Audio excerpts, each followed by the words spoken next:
Having been condemned by nature and fortune to an active and restless life, I again left my native country on the 20th day of June, 1702, in the Adventure, and had a good voyage till we passed the Straits of Madagascar, where we made foul weather, and we were carried, by my computation, about 500 leagues to the east, so that the oldest sailor on board could not tell in what part of the world we were. On the 16th day of June, 1703, a boy on the topmast discovered land, and the next day we came in full view of a great island or continent. Our men wandered on the shore to find out some fresh water, while I walked alone about a mile. I saw our men already got into the boat, and rowing for life to the ship. I was going to hollow after them, although it had been to little purpose, when I observed a huge creature walking after them in the sea as fast as he could. He waded not much deeper than his knees, and took prodigious strides. But our men had the start of him half a league, and the sea thereabouts being full of sharp-pointed rocks, the monster was not able to overtake the boat. I ran as fast as I could, and came to a field of barley, but could see little on either side, the corn rising at least 40 feet. One of the inhabitants advanced towards me, with a reaping-hook in his hand. He appeared as tall as an ordinary spire steeple, and took about 10 yards at every stride. I heard him call in a voice many degrees louder than a speaking trumpet. Scared as I was, I thought that with the next step I should be squashed to death under his foot, or cut in two with his reaping-hook, and therefore, when he was again about to move, I screamed as loud as fear could make me. Whereupon the huge creature trod short, and looking round about under him for some time, at last espied me as I lay on the ground. He considered a while, with the caution of one who endeavours to lay hold on a small, dangerous animal in such a manner that it shall not be able either to scratch or to bite him, as I myself have sometimes done with a weasel in England. At length he ventured to take me up behind by the middle, between his forefinger and thumb, and brought me within 3 yards of his eyes, that he might behold my shape more perfectly. I guessed his meaning, and my good fortune gave me so much presence of mind that I resolved not to struggle in the least, as he held me in the air above 60 foot from the ground, although he grievously pinched my sides, for fear I should slip through his fingers. Undoubtedly philosophers are in the right when they tell us that nothing is great or little otherwise than by comparison.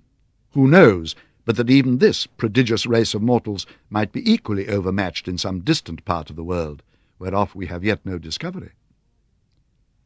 All I ventured at this time was to place my hands in a supplicating posture, and to speak some words in a humble, melancholy tone, letting him know as well as I could how cruelly I was hurt by the pressure of his thumb and finger. He seemed to apprehend my meaning, for he put me gently into his coat, and immediately ran along with me to his master the farmer. The farmer blew my hairs aside, to take a better view of my face, then placed me softly on the ground. I pulled off my hat, made a low bow, and spoke several words as loud as I could. I took a purse of gold out of my pocket, and humbly presented it to him. He made a sign to put the purse again into my pocket, and spoke to me. I answered as loud as I could in several languages, but we were wholly unintelligible to each other. He took his handkerchief out of his pocket, spread it on his hand, and made me a sign to step into it. Thus he carried me home, where he called his wife and showed me to her. But she screamed and ran back, as women in England do at the sight of a toad or a spider. However, when she had a while seen my behaviour, and how well I observed the signs her husband made, she was soon reconciled, and by degrees grew extremely tender of me. It was about 12 at noon, and a servant brought in dinner. It was only one substantial dish of meat, fit for the plain condition of a husbandman, in a dish of about 24-foot diameter. The company were the farmer and his wife, 3 children, and an old grandmother. When they were sat down, the farmer placed me at some distance from him on the table, which was 30 foot high from the floor. I was in a terrible fright, and kept as far as I could from the edge for fear of falling. The wife minced a bit of meat, then crumbled some bread on a trencher and placed it before me.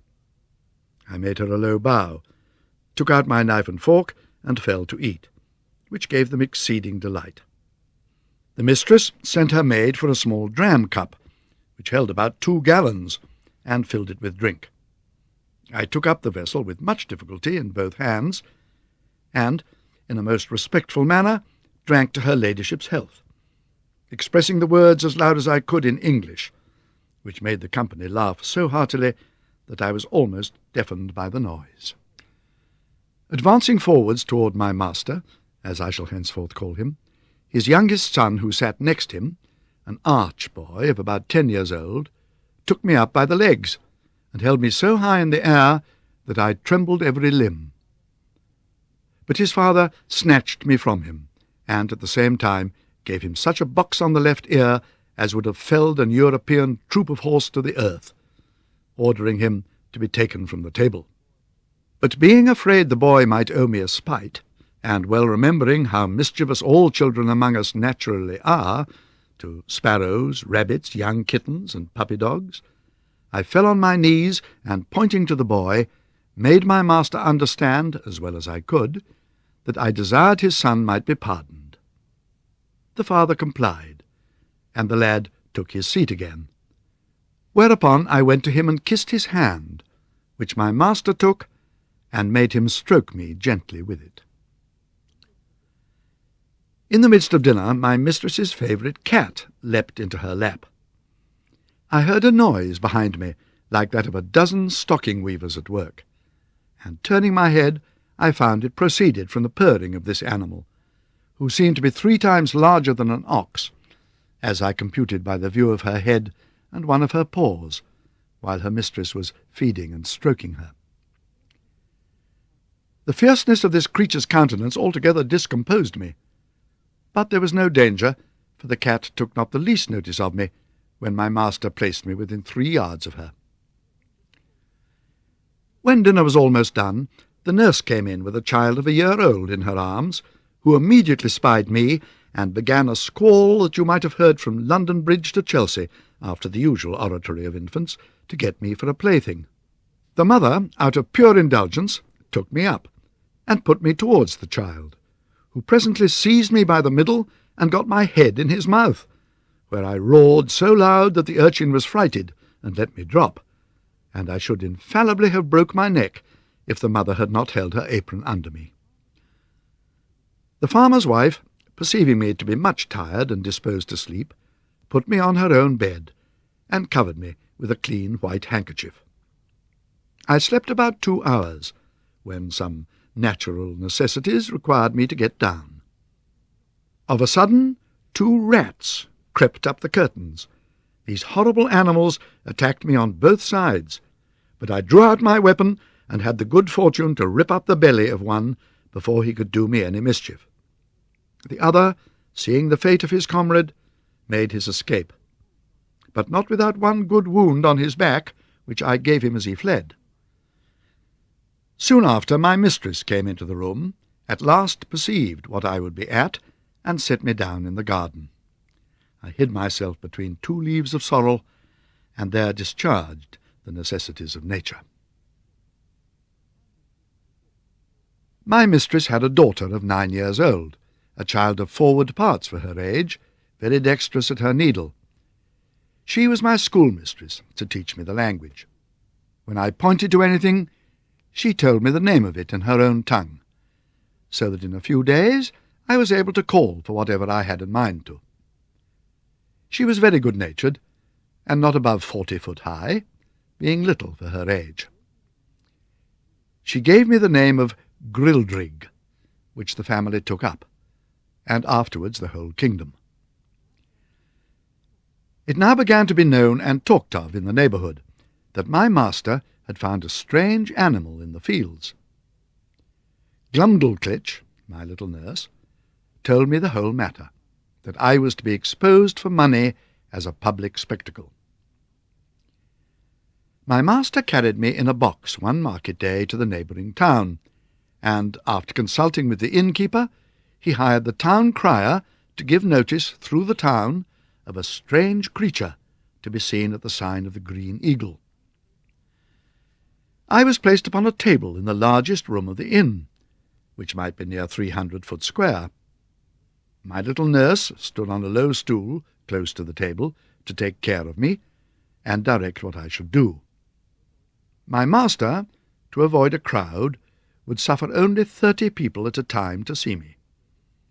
I walked about on the table as the girl commanded. She asked me questions as far as she knew my understanding of the language reached, and I answered them as loud as I could. I turned about several times to the company, paid my humble respects, said they were welcome, and used some other speeches I had been taught. I took up a thimble filled with liquor, which Glumdalclitch had given me for a cup, and drank their health. I drew out my weapon and flourished it after the manner of fencers in England. I was that day shown to 12 sets of company, till I was half dead with weariness and vexation. A schoolboy aimed a hazelnut directly at my head, which very narrowly missed me. Otherwise it would have infallibly knocked out my brains. But the young rogue was well beaten, and turned out of the room.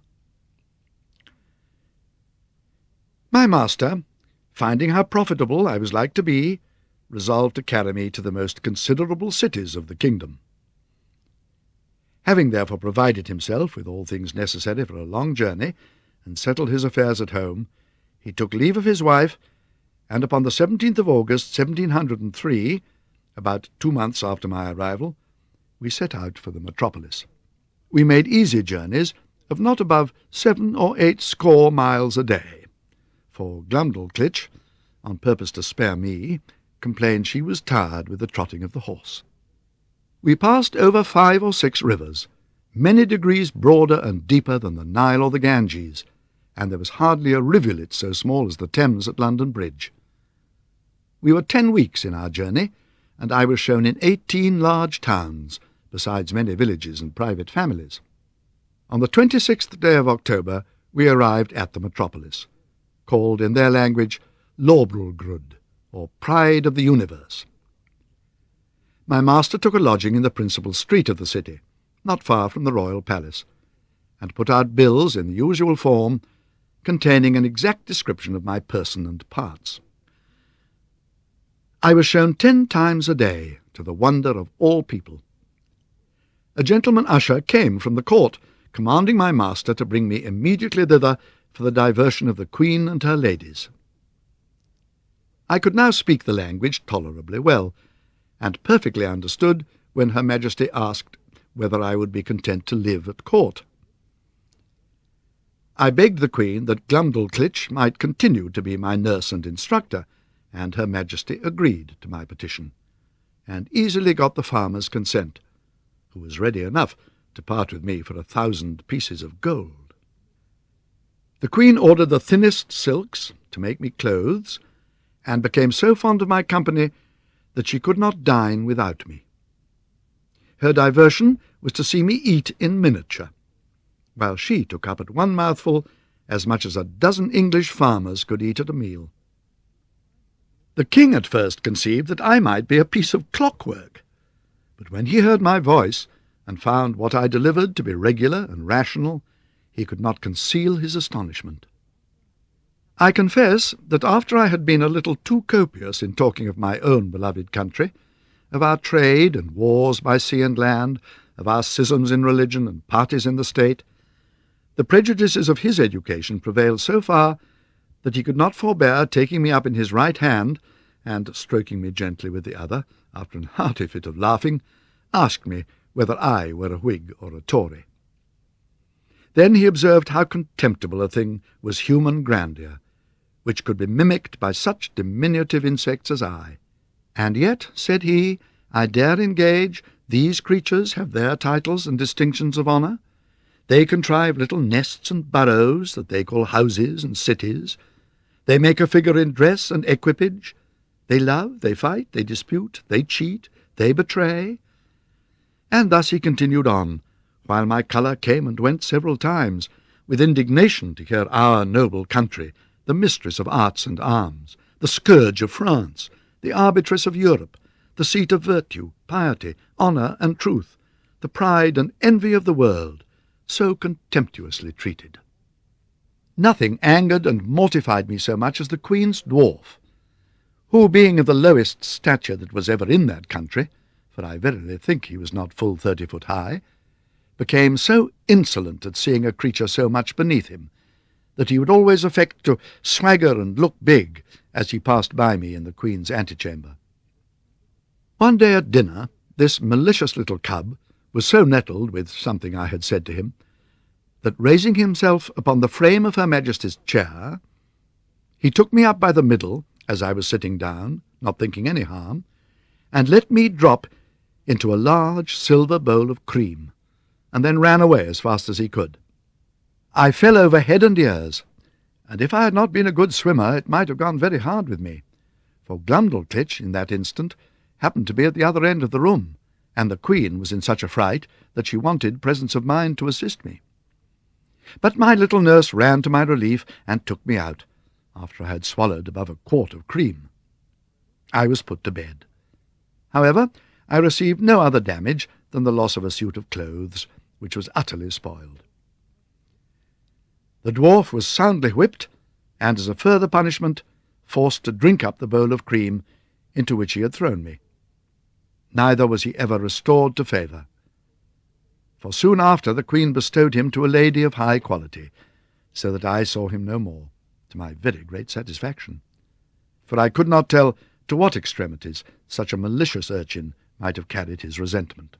For it was his common practice to catch a number of flies, each of them as big as a lark, in his hand, and let them out suddenly under my nose.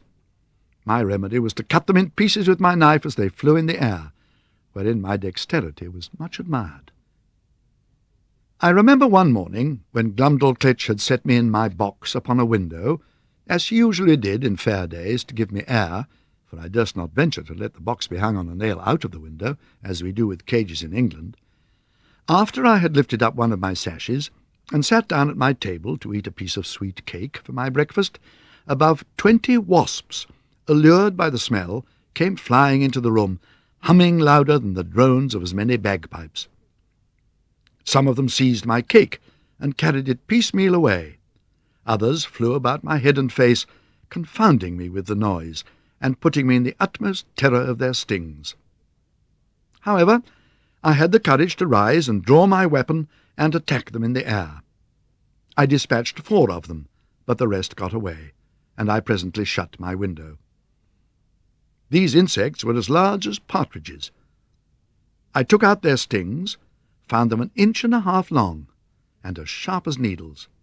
I carefully preserved them all, and having since shown them, with some other curiosities, in several parts of Europe, upon my return to England, I gave 3 of them to Gresham College, and kept the 4th for myself.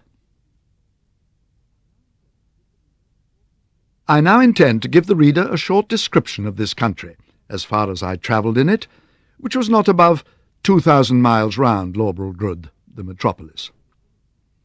The kingdom is a peninsula, terminated to the north-east by a ridge of mountains 30 miles high, which are altogether impassable by reason of the volcanoes upon the tops.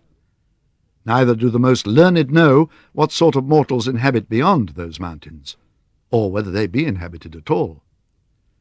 On the 3 other sides it is bounded by the ocean. There is not one seaport in the whole kingdom, and those parts of the coasts into which the rivers issue are so full of pointed rocks, and the sea generally so rough, that there is no venturing with the smallest of their boats, so that these people are wholly excluded from any commerce with the rest of the world. But the large rivers are full of vessels, and abound with excellent fish. The country is well inhabited, for it contains 51 cities, near 100 walled towns, and a great number of villages. The king's palace is no regular edifice, but an heap of buildings about 7 miles round. The chief rooms are generally 240 foot high, and broad and long in proportion. A coach was allowed to Glumdalclitch and me, wherein her governess frequently took her out to see the town, or go among the shops, and I was always of the party, carried in the box which the Queen had commanded her own cabinet-maker to contrive for me. I reckoned our coach to be about a square of Westminster Hall, but not altogether so high. I was very desirous to see the chief temple, and particularly the tower belonging to it, which is reckoned the highest in the kingdom. Accordingly, one day my nurse carried me thither, but I may truly say I came back disappointed, for the height is not above 3,000 foot, reckoning from the ground to the highest pinnacle top, which, allowing for the difference between the size of those people and us in Europe, is no great matter for admiration, nor at all equal in proportion, if I rightly remember, to Salisbury's steeple. The King's Kitchen is indeed a noble building, vaulted at top and about 600 foot high. The great oven is not so wide by 10 paces as the cupola at St. Paul's, for I measured the latter on purpose after my return from the kingdom of Brobdingnag. I should have lived happy enough in that country if my littleness had not exposed me to several ridiculous and troublesome accidents. One day Glumdalclitch left me on a smooth grass plot to divert myself while she walked at some distance with her governess. In the meantime there suddenly fell such a violent shower of hail that I was immediately, by the force of it, struck to the ground, and when I was down, the hailstones gave me such cruel bangs all over the body as if I had been pelted with tennis balls. However, I made a shift to creep on all four and shelter myself by lying flat on my face on the lee side of a border of lemon thyme, but so bruised from head to foot that I could not go abroad in 10 days. Neither is this at all to be wondered at, because nature in that country, observing the same proportion through all her operations, a hailstone is near 1,800 times as large as one in Europe, which I can assert upon experience, having been so curious to weigh and measure them. But a more dangerous accident happened to me in the same garden, when my little nurse, believing she had put me in a secure place, which I often entreated her to do, that I might enjoy my own thoughts, and having left my box at home to avoid the trouble of carrying it, went to another part of the gardens with her governess and some ladies of her acquaintance. While she was absent and out of hearing, a small white spaniel, belonging to one of the chief gardeners, having got by accident into the garden, happened to range near the place where I lay. The dog, following the scent, came directly up, and, taking me in his mouth, ran straight to his master, wagging his tail, and set me gently on the ground.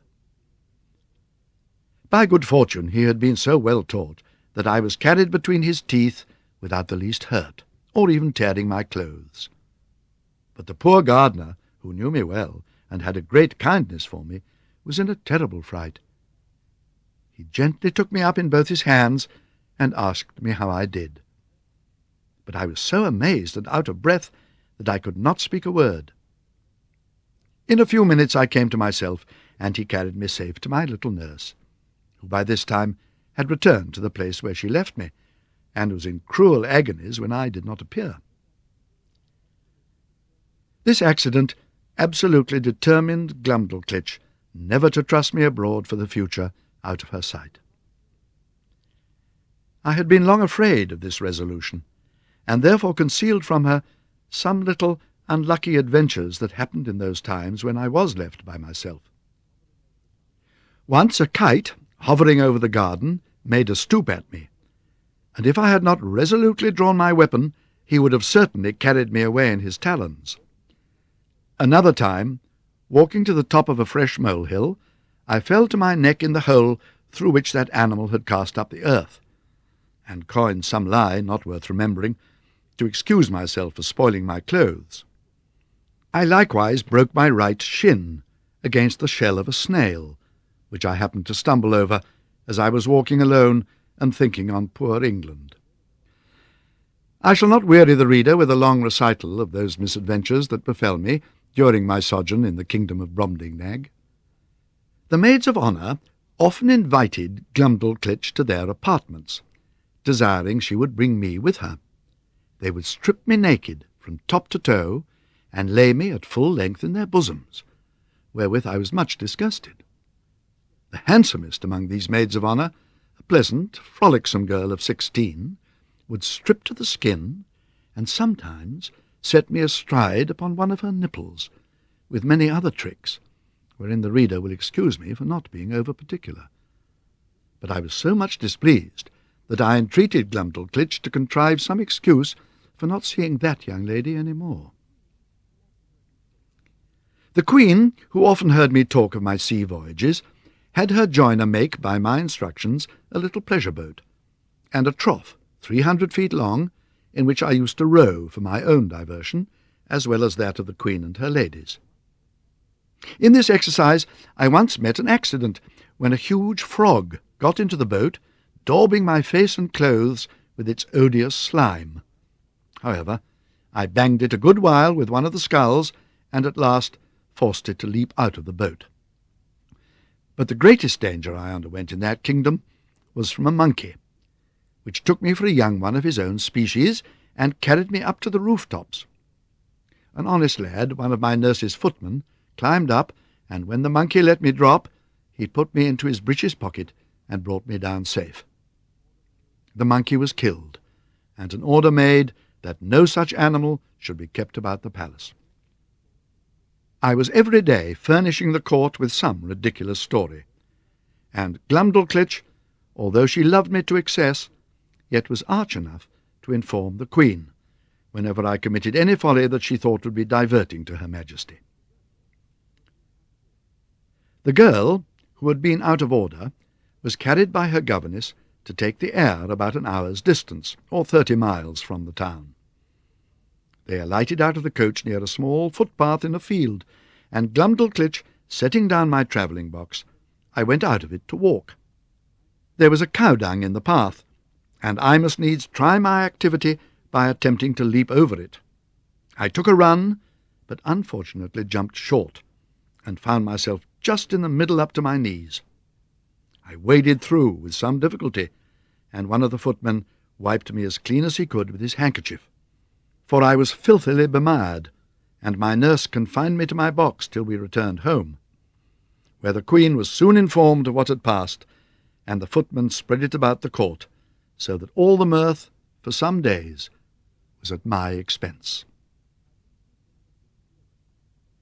I used to attend the King's levee once or twice a week, and had often seen him under the barber's hand, which indeed was at first very terrible to behold, for the razor was almost twice as long as an ordinary scythe.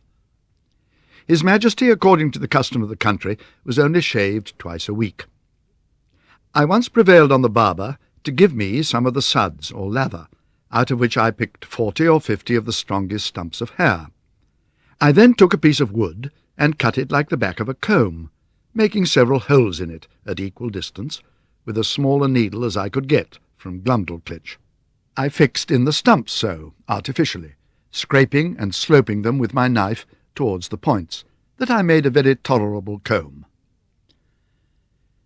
The King, who delighted in music, had frequent concerts at court, to which I was sometimes carried and set in my box on a table to hear them, but the noise was so great that I could hardly distinguish the tunes.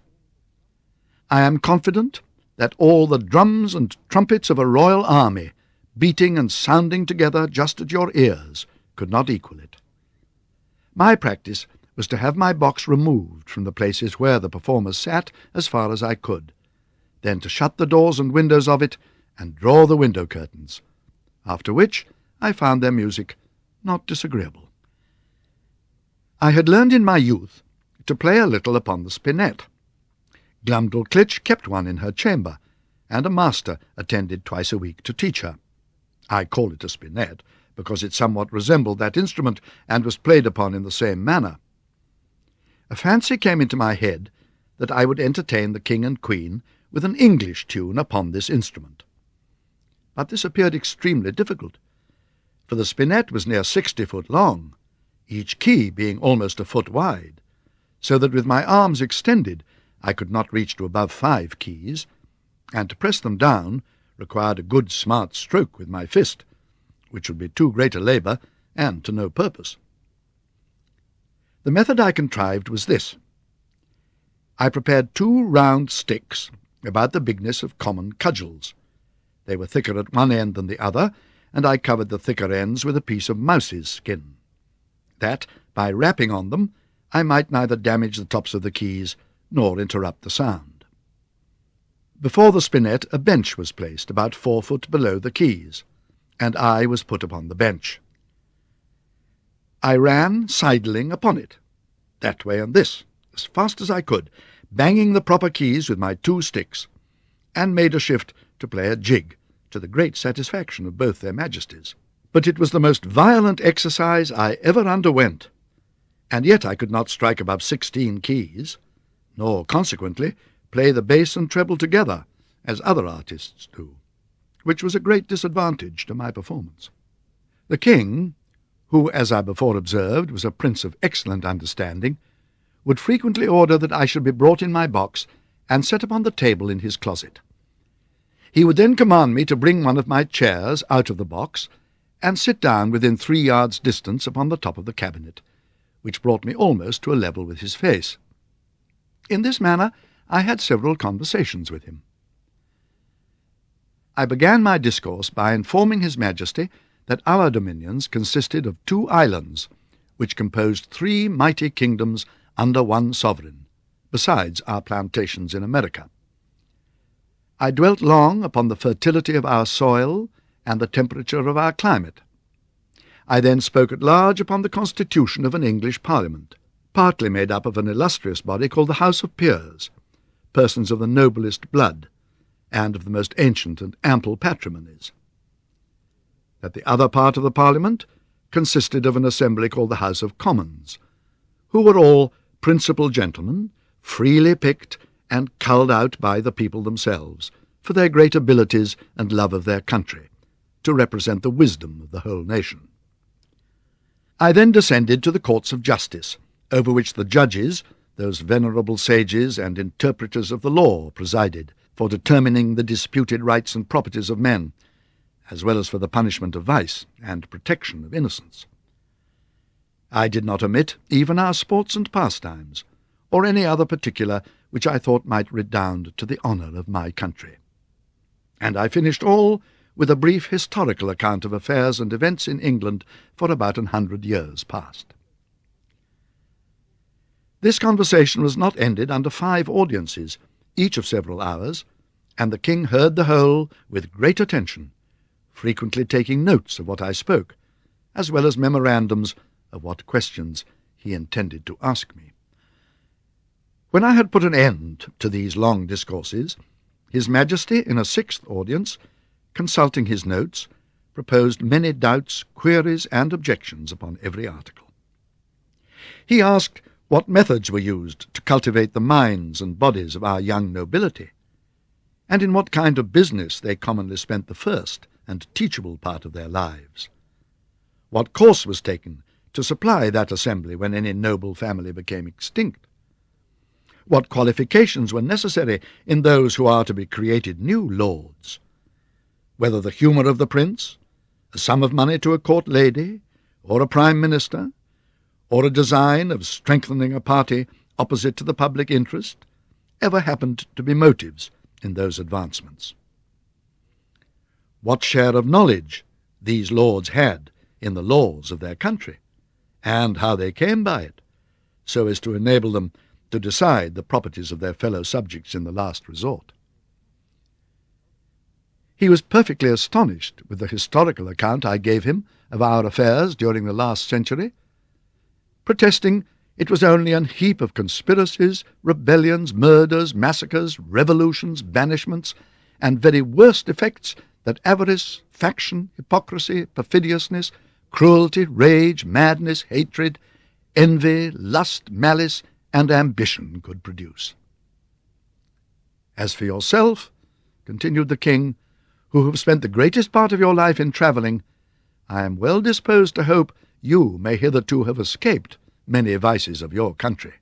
But by what I have gathered from your own relation, and the answers I have with much pains wringed and extorted from you, I cannot but conclude the bulk of your natives to be the most pernicious race of little odious vermin that nature ever suffered to crawl upon the surface of the earth.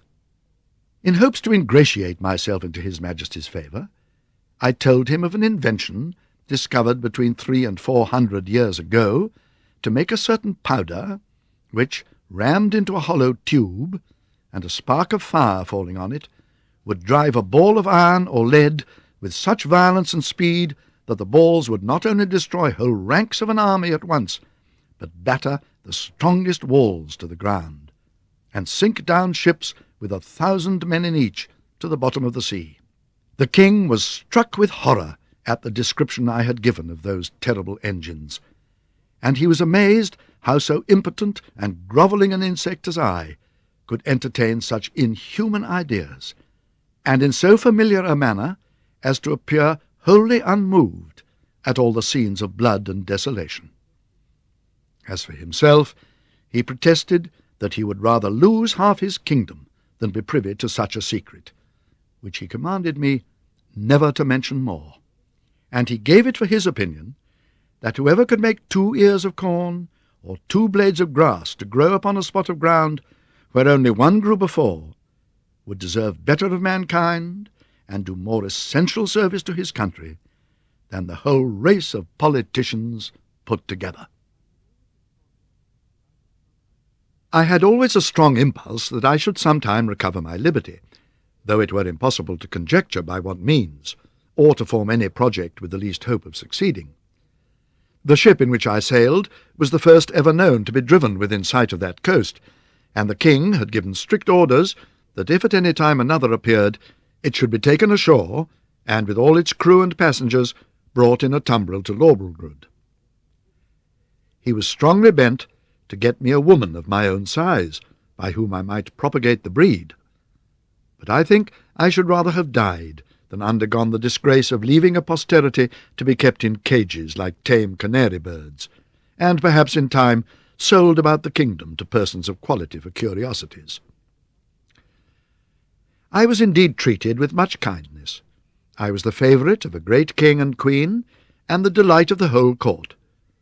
But it was upon such a foot as ill became the dignity of humankind.